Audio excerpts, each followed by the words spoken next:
So as we get ready for our time of prayer today, I don't want you to get too caught up on the necessarily the names of the styles of prayer, although we are using them. We've done contemplative prayer, and now we are doing a template prayer. This may be brand new for you. We'll do this for the next few days.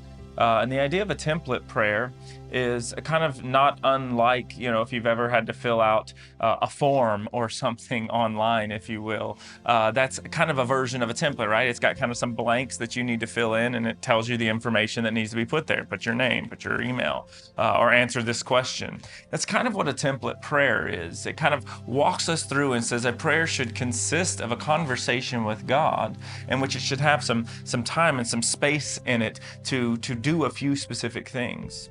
Psalms 100 gives us one of the best kind of outlines of how we should begin to pray. The most famous template prayer is the Lord's Prayer, which we will be praying together. And I encourage you to pray that daily and to really think about it and work through what do those words mean and start replacing them with your own. But for today, let's look at Psalms 100. Psalms 100 says, "Enter his gates with thanksgiving and his courts with praise." Now, this was written, obviously, this is Old Testament, so that means it's in Hebrew, and this is from thousands of years ago, probably close to 3,000 years ago from today. So, enter his gates with thanksgiving and courts with praise. We don't have courts anymore or anything like that. I mean, I think the closest thing we probably have is a food court at a mall. But what is the courts? The courts is the outer areas of getting into a place. So enter his gates with thanksgiving.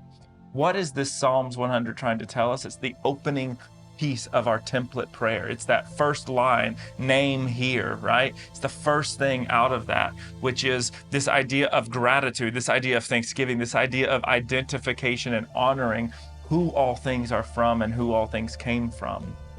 And Psalms 100 tells us that. Enter his gates with thanksgiving.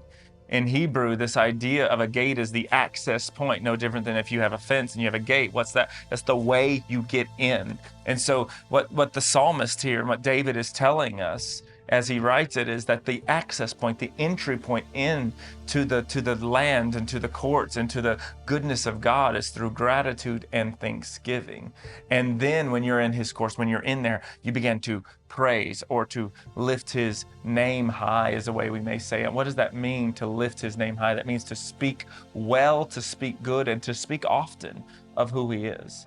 And so in our time of template prayer today, what I'd like you to do is fill in that blank of gratitude and thanksgiving with the things you are thankful for. And if you need to write them down as you're praying, feel free to do that. Or if you can just say them, spend this time in gratitude, entering into his gates with thanksgiving. As we get ready to learn more about the written word of God that we've compiled together called the Bible, begin with thanksgiving and just begin to say the things you're thankful for and begin to give gratitude to God for these things, filling in that first blank of your template as to who God is and the goodness of who he is.